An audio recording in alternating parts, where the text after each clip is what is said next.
invité politique ce matin, c'est Patrick Kanner. Bonjour, merci beaucoup d'avoir accepté notre invitation. Bonjour et bonne année. Bonne année à vous, sénateur du Nord, président du groupe socialiste ici au Sénat. On est ensemble pendant 20 minutes pour une interview en partenariat avec la presse régionale, représentée par Jefferson des Sports de Sud-Ouest. Bonjour Jefferson. Bonjour Oriane, bonjour Patrick Kanner. Bonjour à vous. On va commencer évidemment par cette conférence de presse d'Emmanuel Macron, le chef de l'État, qui s'exprimera longuement ce soir à 20h15 depuis l'Élysée dans un format inédit. Qu'est-ce que vous attendez de sa prise de parole ? Déjà sur la forme, c'est le retour de l'ORTF, quoi. Hein, parce que 20h15, c'est l'heure des foyers. C'est l'heure du foyer, on se retrouve, on mange. Donc il s'impose dans tous les foyers français, toutes les chaînes confondues, publiques, privées, enfin voilà, ça va être le grand show Macron à cette occasion. Donc sur la forme, moi je suis assez perplexe sur une forme d'autoritarisme du président de la République qui décide comme cela pendant 2 heures, 2 heures et demie, 3 heures. On sait que M. Macron peut être long sur un exercice. On dit qu'il ne l'aime pas, on verra bien.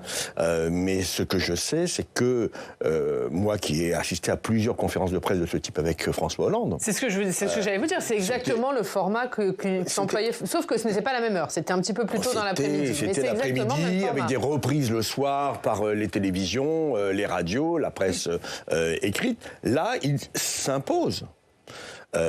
Donc si c'est ça le grand rendez-vous avec la nation qui a commencé avec ses vœux, avec le remaniement, la liquidation de Madame Borne, la nomination de Monsieur Attal, voilà son clone, et qui se poursuit avec cette conférence de presse. C'est surtout un exercice d'auto-justification de M. Macron. C'est un rendez-vous avec Emmanuel Macron d'abord, plus qu'un rendez-vous avec la nation, Patrick Kanner. Je pense qu'il veut se rassurer. Il veut se rassurer parce qu'il n'est plus à la manœuvre. C'est un mauvais coup qui est à la manœuvre. Au Parlement, justement, aussi. Et qui est à la manœuvre si c'est pas lui ? Déjà, le Parlement, les mauvais coups, vous savez, 23-49-3, avec Madame Borne. Donc les mauvais coups, on les a. Là, on dit, on le voit dans la presse ce matin, qu'il va plutôt utiliser la voie réglementaire que la voie législative. Donc le Parlement, pour lui, ça fait bien longtemps qu'il ne le pratique plus. Et quand il considère que c'est un obstacle, il faut l'évacuer. C'est grave pour la démocratie parce que finalement, on voit bien à qui tout cela profite. Alors pour revenir à votre question, qui est à la manœuvre ? Il est à la manœuvre, mais il n'a plus les moyens finalement de mettre en œuvre sa vision libérale de droite pour le pays. En fait, avec ce gouvernement qui a été nommé, on disait souvent, mais il fait une politique de droite, mais il n'est ni de gauche ni de gauche. Je le disais ça souvent sur votre plateau. Et maintenant, j'ai envie de dire, il fait une politique de droite, et il est de droite et de droite. Au moins, les choses sont claires. Les masques sont vraiment tombés. Dati, Vautrin, Dati, c'est 2 visions de la droite. Il y a aussi Gabriel Attal, qui est issu du PS et qui est le Premier ministre. Enfin, Gabriel Attal est issu du PS, comme moi je suis curé, quoi. Oui, il est issu du PS. Mais il n'est pas plus à gauche. Il était d'abord un conseiller technique de Marisol Touraine. Il a toujours vécu, et en bon opportuniste qu'il est, M. Attal s'est très vite retrouvé auprès de M. Macron parce qu'il avait vu qu'il y avait une faille au PS, et cette faille s'est traduite, y compris par la non-candidature de François Hollande en décembre 2021. 2016. 2016, oui, j'aurais bien aimé finalement, mais bon, ça n'a pas été le cas. Donc, tout ceci montre que nous avons un resserrement du pouvoir avec un Emmanuel Macron qui nomme Gabriel Attal, qui n'est même plus son collaborateur, c'est son supplétif aujourd'hui. C'est comme ça que je le conçois. Monsieur Édouard Philippe a su créer sa marque comme Premier ministre, notamment avec la crise de la Covid. Jean Castex devait gérer cette crise sanitaire et il l'a fait avec son style pour rassurer les Français. Madame Borne, certes, elle lisait souvent ses fiches, mais elle avait quand même une certaine forme de colonne vertébrale, même si elle n'a pas pu aller très très loin dans l'opposition potentielle à Monsieur le Président de la République. Mais Monsieur Attal, voilà... Pour vous, il n'imprimera pas ? Il ne peut pas imprimer puisqu'il est au service d'une seule conviction qui est celle de son patron. Donc, il va beaucoup communiquer. Mais j'entendais M. Corbière hier sur une chaîne concurrente, député LFI, dire faire référence à l'Ancien Testament. Alors pour M. Corbière, vous imaginez bien, il disait mais voilà, qui gère sa vie par le glaive périra par le glaive. Il a dit, et c'est très juste, qui gère le pays par la communication périra par la communication. Pourtant, est-ce que vous attendez des annonces ce soir, Patrick Kanner? Parce qu'il y a plusieurs sujets, presque 2 heures de conférence de presse, il va forcément ressortir quelque chose. Est-ce que vous attendez des choses sur le renouveau démocratique et les institutions? Parce qu'on voit bien que le cap économique est fixé, les grands travaux s'est fait avec Notre-Dame et Villars-Cotterêts, la Cité de la langue internationale française. Voilà, est-ce que c'est sur cet axe-là que vous attendez le président de la République aujourd'hui? La réforme des institutions et du fonctionnement démocratique de notre pays, ça fait 7 ans qu'il en parle. Jamais traité. Jamais traité. Alors, le prétexte, oui, mais le Sénat n'en veut pas. Bon, il a surtout échoué à convaincre. Il n'a pas pu convaincre celles et ceux qu'il faut convaincre, à savoir les parlementaires, pour mettre en œuvre la Constitution et la réforme de cette Constitution. Bon. Alors, qu'est-ce que vous attendez sur les institutions? Qu'est-ce que vous espérez, en tout cas? Rien. La question du référendum, la proportionnelle, la diminution du nombre de parlementaires, le millefeuille territorial dont on parlait il y a quelques minutes. Les bras m'en tombent. Je prends un exemple pour vous montrer le caractère changeant du président de la République. En 2017, quand il est élu, il décide de venir une fois par an devant le Congrès pour présenter la politique de la nation. Un petit peu comme le rendez-vous du président de la République aux États-Unis devant le Congrès. Bon. Why not? Il refait l'exercice 1 an plus tard et en disant je vais changer le mode opératoire par la Constitution en permettant au président de la République de pouvoir assister aux réponses des présidents de groupe, puisque la tradition c'est que les présidents de groupe s'expriment après le président de la République, mais le président s'en va sans pouvoir écouter, en tout cas en direct, symboliquement, les réponses des présidents de groupe. Il dit, je vais changer ça. Voilà, ça n'a pas été fait. Il n'y a aucune réforme qui a été lancée. On aurait pu imaginer des réformes peut-être par petits bouts, la fameuse suppression de la Cour de justice de la République que tout le monde attend, parce que c'est quand même... Qui a relaxé Éric Dupond-Moretti. Oui, mais c'est pas parce ça a été relaxé, qu'il a été relaxé, mais c'est parce que c'est une anomalie d'avoir une justice d'exception pour les ministres. Les ministres, quand ils ont un problème, doivent être jugés dans leur fonction de ministre par la justice de la République. Donc il y avait moyen d'avancer sur certains points, peut-être moins ambitieux qu'initialement prévu. La réforme du contenu du référendum, l'article 11 notamment, en intégrant les questions fiscales, nous on aurait aimé, puisqu'on a été retoqué par le Conseil constitutionnel, voulant lancer un référendum d'initiative partagée sur les questions des superprofits. Et le Conseil nous a dit non, c'est pas dans le champ du référendum, donc passez votre tour, il n'y a rien à voir. Donc, il y avait moyen d'avancer, il ne l'a pas fait. Il ne l'a pas fait. Xavier Iacovelli. Je suis perplexe sur ses intentions réelles ce soir. Xavier Iacovelli, votre collègue membre de la majorité présidentielle, qui était hier à l'Élysée à la rencontre d'Emmanuel Macron, ancien socialiste, oui. Ancien socialiste, a dit qu'il avait parlé du millefeuille territorial. Sous-entendu, il y a trop de strates, il faut en supprimer. Vous êtes d'accord avec ça? Ce millefeuille, il existe. Mais, vous savez, je pense que les Français se moquent de savoir qui fait quoi. Ce qu'ils veulent, c'est que les choses se fassent. Il n'y a pas trop d'échelons? Il peut sûrement y avoir plus de travail de coopération. Là aussi, pour que nos auditeurs comprennent bien les choses, on est dans une année sportive. Cette année olympique. La compétence sport aujourd'hui est assumée soit par les communes, soit par les départements, soit par les régions. Moi, je pense qu'il serait utile qu'il y ait une collectivité qui soit chef de file de cette compétence. Là, vous en rajoutez une, strate? Non, je dis simplement que... Il faut réfléchir les choses sans forcément supprimer, c'est ça? Il faut imaginer des blocs de cohérence territoriale. Un autre exemple pour vraiment parler aux Français... la santé est un sujet majeur dans l'esprit des Français. Tous les sondages le montrent. La médecine scolaire en France est dans un état lamentable, déplorable. Pourquoi ne pas confier cela aux départements qui sont armés pour pouvoir porter cette compétence. Donc voilà ce que j'aimerais entendre d'un président de la République, non pas des grands principes, mais des choses concrètes qui changent la vie des Français. Alors justement, parmi les choses concrètes... Et si ce soir on parle du pouvoir d'achat, moi je serais très content. Mais j'allais vous poser la question. Voilà. Et parmi les inquiétudes des Français, notamment, il y a la hausse du prix de l'électricité de 10% qui est prévue au 1er février. Est-ce que vous attendez ce soir du chef de l'État qu'il annonce l'annulation de cette hausse ? Oui, très, très clairement, parce que arrêtons de faire payer aux Français ce qui pourrait être payé par d'autres. L'argent de ces 10% de hausse, il suffit d'aller les chercher là où il est. Le ministre de l'économie n'arrête pas de prévenir que le plus dur est devant nous et qu'il y a cette hausse, notamment des prix de l'électricité. Vous savez combien de dividendes vont être distribués en 2023 ? Si jamais il prend le contre-pied de son ministre de l'économie ce soir. Non mais attendez, 2023, 93 milliards d'euros de dividendes. Eh ben, s'il y en a un peu moins et que ça permet aux Français de ne pas être taxés dans cette période très difficile où l'inflation est encore très forte, elle va diminuer. Tout le monde dit elle va passer en dessous de 3%. Bon, très bien, on verra bien. Je le souhaite. Et on sait qu'il faut un petit peu d'inflation pour faire tourner l'économie, mais pas à 5 ou 6% comme c'est le cas aujourd'hui. Donc, il y a des choix politiques.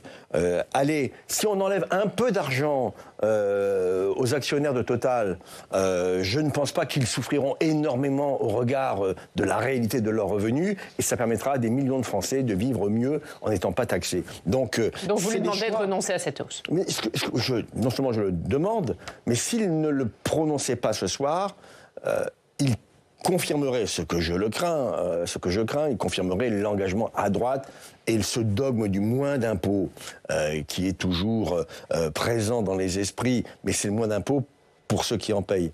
Et aujourd'hui, il y a beaucoup de Français qui risquent de payer 10% de plus pour leur électricité et qui ne payent aucun impôt. Un mot, puisqu'on le disait, le chef de l'État s'exprime avant le discours de politique générale de Gabriel Attal, prévu la semaine prochaine. Est-ce que... Ça ne vous choque pas, ça ? C'est à vous de me répondre. Ça vous choque ? Oui. Il l'avait déjà fait avec Édouard Philippe. Il l'avait déjà fait avec Édouard Philippe. Gabriel Attal, tout à l'heure je parlais de supplétif, il va venir peut-être mardi, me dit-on, devant l'Assemblée, devant le Sénat, pour présenter un discours de politique générale qui aura été complètement élaboré par cette conférence de presse. Donc c'est un discours pour rien ? On marche à l'envers. Non, parce que moi je suis respectueux de l'institution. Il y aura peut-être des choses nouvelles, complémentaires, des précisions qui seront apportées. Une conférence de presse, c'est un autre exercice, mais on voit bien où est le pouvoir. Jupiter ou le colosse, peut-être, mais c'est pas une surprise, d'argile. Patrick Caner, après de presque 2 quinquennats, c'est pas une surprise. Non, ce n'est pas une surprise, mais est-ce que c'est pour autant une bonne chose ? Non, je ne suis pas surpris, je suis inquiet pour le bon fonctionnement de nos institutions, parce que, à force de lasser les parlementaires, alors bien sûr, il y a les turiféraires de M. Macron qui continueront toujours à dire qu'il est le meilleur, le plus intelligent, le plus beau. Moi, ce que je vois quand même, c'est que de gadget en gadget, d'imagination, de grands débats, aux conventions citoyennes, en passant par le Conseil national de la rénovation, ou de la refondation plutôt, de la rénovation. Les rencontres de Saint-Denis. Les rencontres, voilà, le conclave de Saint-Denis. Maintenant, il y a ces... Bon. Est-ce que vous faut arrêter de caricaturer le bon fonctionnement de la Ve République. Monsieur Macron n'est pas De Gaulle, il n'est pas Mitterrand. Voilà, il est un président qui a été élu par défaut avec des voix de gauche. Et je pense qu'il faudra lui rappeler à un moment donné que s'il est là, c'est parce que des gens comme moi et des millions comme moi ont voté pour lui pour faire barrage au Front National. Et en fin de compte, le résultat, c'est qu'aujourd'hui, les populismes n'ont jamais été aussi hauts en France et que le Front National, avec le RN en tête de piste, mais aussi, n'oublions pas Reconquête, aujourd'hui... Pour les européennes, notamment. Pour les européennes, on est à plus de 30% de vote d'extrême droite. C'est ça le résultat politique des mesures de masse. Est-ce que vous souhaitez que les socialistes déposent une motion de censure si Gabriel Attal ne soumet pas un vote de confiance ? Tout d'abord, les socialistes ne peuvent pas la déposer tout seuls. Ils ne sont pas assez nombreux. Mais LFI a déjà dit qu'il la déposerait. Voilà, et je pense donc vous êtes en capacité de la déposer. Il est normal que... Mais est-ce que vous vous associerez à celle de la France Insoumise ? Ça, c'est à nos collègues députés d'en décider. Mais il serait assez normal... Vous en avez parlé avec Boris Vallaud, votre... Oui, mais il serait assez normal, effectivement, que la gauche se rassemble pour dire non. Alors, pas la NUPES. La NUPES, aujourd'hui, vous savez bien, est entre parenthèses. Mais il y a des groupes de gauche qui existent à l'Assemblée nationale et il faut déposer une motion de censure, même s'il n'y a pas de vote de confiance. Alors peut-être qu'il demandera finalement un vote de confiance, que j'ai entendu M. Ciotti dire... ni confiance ni défiance. Voilà, donc arithmétiquement, il pourrait demander la confiance. Mais tout ceci... Vous souhaitez qu'il fasse du coup ? On amuse. On amuse. C'est-à-dire que ça sert à rien. Ni le vote de confiance, ni la motion de censure, du coup, puisque les LR ne voteront ni l'un ni l'autre. Certes, ça ne sert à rien, sauf avoir une expression politique devant les Français. Tout ne peut pas se résumer à la conférence de presse de M. Macron. Vous parlez des groupes de gauche, Patrick Caner, on parle d'une possible scission au sein de la majorité avec un possible groupe de gauche chez les macronistes à l'Assemblée. Comment vous regardez ça ? Il y a 1 an et demi, je crois, je faisais une tribune dans le JDD, à l'époque où le JDD était encore le JDD, le journal du dimanche, appelant les macronistes de gauche, sincères de gauche, à ouvrir les yeux et à se dire mais ce gouvernement pratique une politique libérale de plus en plus à droite. Ce n'est pas la réforme des retraites et encore moins la loi sur l'immigration qui me fera dire le contraire. Mais ils sont toujours dans la majorité. Est-ce qu'ils auront un jour le courage, et peut-être même la conscience, de dire mais ce n'est plus possible.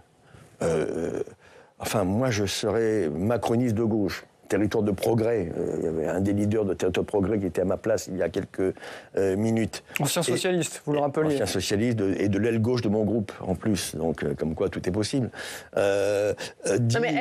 Accepter que Mme Dati, qui est vraiment la droite dure et une droite caricaturale, rentre au gouvernement comme si de rien n'était, c'est pas un gouvernement Macron, c'est un gouvernement Sarko. Sarko 3, Sarko 4, Sarko 5, je n'en sais rien. Mais c'est Sarko qui est au pouvoir. Mais du coup, est-ce que vous appelez les députés socialistes, s'il y en a, qui ne sont pas sur la ligne d'Olivier Faure et d'une alliance avec la France Insoumise, à créer un groupe avec ces macronistes de gauche ? Ah, non, attendez. Moi, je suis resté au PS, c'est pas pour marchander quoi que ce soit. Si des députés macronistes estiment, issus notamment de territoires de progrès, estiment que ça va trop loin et que, encore une fois, ce gouvernement de droite pratique une politique de droite avec un président de la République de droite, qu'ils en tirent les conséquences, qu'ils se retirent de la majorité.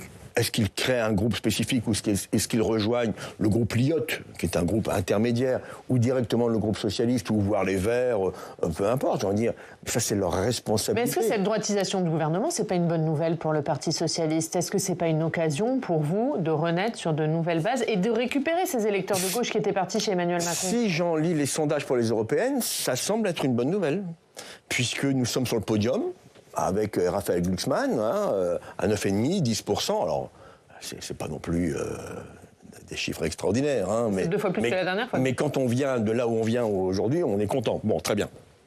Donc, oui, il semblerait qu'il y ait une prise de conscience et que peut-être les élections européennes vont constituer le début peut-être de ce retour à la place centrale de la social-démocratie, de cette gauche de responsabilité, de gouvernement, comme l'on dit souvent. C'est le retour des clivages ? Mais moi, je suis pour le clivage droite-gauche. Non, mais est-ce que pour que le PS en profite... Oui, allez-y, mais... répondre, mais moi, je suis pour le clivage droite-gauche. C'est l'antidote à l'extrême droite et au populisme en général. Je veux dire, les choses au moins sont claires. Et c'est la respiration démocratique au travers de l'alternance potentielle. M. Macron a voulu tout effacer, éclater toutes les références en disant ni droite ni gauche, en même temps le ruissellement, tout ça c'est moi. Tout passe autour de moi. Et le résultat c'est quoi ? C'est qu'il est 10 points derrière, et nommé Attal pour faire de l'anti-Bardella, mais c'est pas le boulot d'un Premier ministre. Le Premier ministre est là pour mener la politique de la nation, il n'est pas là pour être... C'est aussi chef de la majorité. Est-ce que Patrick Caner, est-ce que pour que le PS en profite, il faut qu'Olivier Faure acte dès maintenant une rupture franche avec la France Insoumise ? Elle est actée, cette rupture. Il y a un moratoire, c'est pas une rupture. Oui, bon, enfin, vous avez quand même bien vu que même si LFI souhaiterait encore une liste unique avec nous, tout ça c'est derrière nous. Donc, non, mais au-delà des européennes, avançons. Si vous voulez reconstruire après, est-ce qu'il faut acter dès maintenant la rupture avec la France ? Moi, à titre personnel, je considère que LFI est un parti politique important, dominant aujourd'hui encore à gauche. qu'il y a eu quand même des événements qui ont montré que cette dominance ou cette domination était quand même assez artificielle. Excusez-moi, comme ici à Public Sénat, il n'y a pas de sénateurs LFI. La gauche n'est pas représentée par des sénateurs LFI. Parce qu'il n'y a pas eu d'entente aussi, Patrick Caner, parce qu'au niveau des sénatoriales, le PS a fermé toutes les portes à double tour. Et c'est arrivé. Mais non, parce que LFI n'a aucune implantation territoriale. Donnez-moi le nom d'un maire, d'un grand maire LFI en France, d'un président de département LFI. Donc, c'est un colosse au pied d'argile. LFI, ils ont effectivement une tête pensante et agissante, qui est bien sûr Jean-Luc Mélenchon. Il y a un corps idéologique qui est réel, mais l'implantation territoriale, elle est inexistante. Donc nous avons cette force de cette implantation territoriale, et nous l'avons démontré. Donc rééquilibrage à partir des sénatoriales, rééquilibrage à partir des européennes, et on continuera comme ça. Dire cela, ce n'est pas dire que LFI n'a pas sa place dans la vie politique française. C'est dire que, et je l'ai toujours dit, c'est que je ne pense pas que LFI puisse mener la gauche au pouvoir. Un mot sur puisque vous avez été ministre des Sports, vous l'avez rappelé, Patrick Caner, sur la polémique lancée par Amélie Oudéa-Castéra, ministre des Sports, désormais ministre des Sports et de l'Éducation nationale, sur la justification qu'elle a faite de la scolarisation de ses enfants dans le privé. Elle appelle hier à clore le chapitre des attaques personnelles. Est-ce qu'elle peut rester en poste pour vous ? Encore une fois, la question... Vous savez, laissons un peu de temps au produit, quoi. On verra bien ce qu'elle donnera comme ministre, mais elle a très mal commencé. C'était vraiment une entame désastreuse. Il n'y a pas d'autre mot. Absurde de répondre à la polémique comme elle a fait. Elle avait pas à répondre. C'est un choix personnel qui relève de sa vie privée. Elle a répondu. Ça, c'est une première erreur. Deuxièmement, quand on est ministre, on défend d'abord sa boutique. Elle ne l'a pas fait. Donc, absurde de répondre, très maladroit, pour le moins, Absurde aussi de rajouter au portefeuille de la ministre des Sports celui de l'Éducation nationale à 6 mois des JO. J'y reviendrai, si vous voulez bien. Et troisième élément, donc absurde de répondre, maladroit de s'attaquer à sa propre administration, à son propre ministère, et troisième élément, irresponsable de mentir. Elle a menti. Alors, est-ce qu'elle a menti par omission? Est-ce qu'elle a menti par confusion? Mais elle a menti, objectivement. Et la réponse à ce mensonge, c'est d'aller tout à l'heure, si j'ai bien compris, à l'école Littré. Enfin, je veux dire... je ne sais pas qui est l'école publique de son secteur. Je pense qu'il faut qu'elle sache qui est son responsable de la communication, hein, parce que alors là, on a tout faux. Et moi, j'ai eu des conversations, j'ai travaillé avec Mme Oudéa-Castéra, puisque j'ai porté le dossier des JO 2 ans au gouvernement chez François Hollande, avec Manuel Valls et Bernard Cazeneuve. Honnêtement, c'était un autre niveau que Laura Flessel, où, je le dis brutalement, mais que Roxana Maraciel, je le dis brutalement. Moi, c'est clair. Et au moins, c'est clair. Mais c'est trop tard. C'est trop tard pour notamment les résultats sportifs. Ce qui est terrible, c'est que si elle reste ministre en charge, notamment de l'Éducation nationale, elle va avoir sûrement un ministre délégué ou un secrétaire d'État en charge des JO. Mais changer comme ça d'équipe, et je sais ce que ça veut dire d'avoir un secrétariat d'État, il faut garder un lien, il faut non pas surveiller. On ne peut pas faire les deux, ce que vous dites, c'est qu'on ne peut pas faire les deux en année olympique en France. On peut faire les deux, mais pas en année olympique. Vous voyez ce que je veux dire? C'est que... et moi, je pense que le ministère des Sports est un ministère quasiment régalien.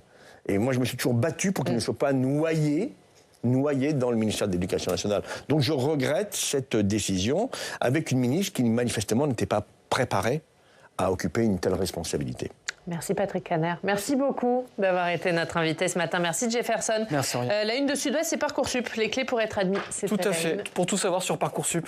Et c'est à la une de votre journal. Merci. On passe au Club des Territoires.